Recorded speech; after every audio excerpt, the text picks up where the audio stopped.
I'll believe you when I see it. Well, believe me, it's happening. And we can see it now. I would say to every single one of you here, don't get down on yourself. Stand up for what's right. Watch what's happening. Obviously not in mainstream media, because they've gone to a level of corruption that you can't even make up now. I mean, the bias is unbelievable. In fact, even YouTube, some of the stuff on there is just like ridiculous. There are some good people out there that are still getting the message out. But it's down to each and every one of us to do our bit. Don't just sit there and wait for somebody else to do it. We were all guilty of sitting there waiting for Trump to do it. Trump is not going to do it for you. You've got to do it for yourself. He's done the hard work behind the scenes. I promise you. I promise you. But it would be very easy for the other side to point the finger at him and go, well, he's tyrannical, because they're tyrannical. But it's our duty as men and women to stand up against what's evil and call it for what it is. The difficult part is going through the legal system, because that's contaminated. But we're gradually moving to being sovereign, divine men and women. The other thing that's very important with being a man and being a woman is, under the Constitution, you have a say.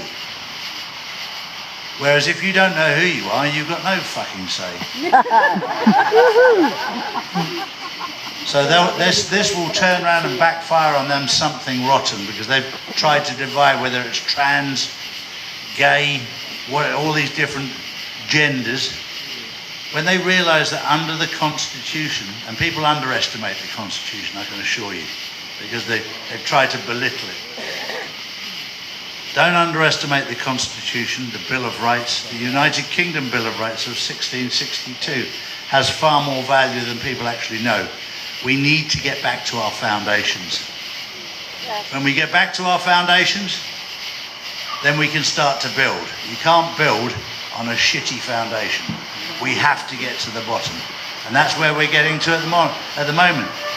And there's no point rushing what's being done now, because we want to make sure that when we build, we're building on something solid. I want to thank you all for your support. I felt it with you earlier. I met a lot of you. It's been an incredible journey. I would tell each and every one of you,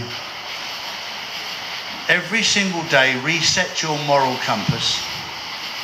I've said it many times. If you believe in God, ask him. If you believe in Allah, ask him. If you don't believe in any of that, ask your grandmother about what's right and what's wrong.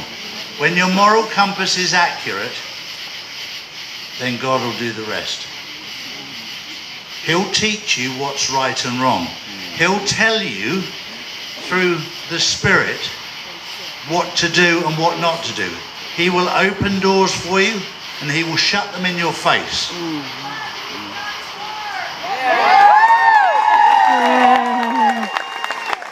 That sounded like an ex-wife. I love you too, by the way. I love you all. And this is the only way that we can get rid of evil, and that is through love. And through standing together. When we learn to love each other for all the right reasons. I'm not talking about lust. That's a different thing altogether, as my wife knows. But we need to learn to love each other, care for each other, and realise that every single person, every single man and woman on this planet, there's not one too many. There's not one too many, because God gave life. And God can take it away. It's not man's job, it's God's job. He didn't make a mistake with any one of you. Not one of you. We're all here for a reason. Don't copy anybody else. Find out what he had for you in mind. I didn't expect to be stood here, I promise you, 3 years ago. That was the last thing on my mind. But God had a plan. And he called me to do something. And I heard that call. And you can't even think about saying no. You just surrender to what he's asked you to do and do it to the best of your ability. And you guys have allowed me to do that. And I say a massive thank you to you. I jumped the queue here because we've got some guys going to play some music for us here. But thank you all. God bless you all. And thank you for the warm welcome that I've got here in Nashville, Tennessee. God bless you.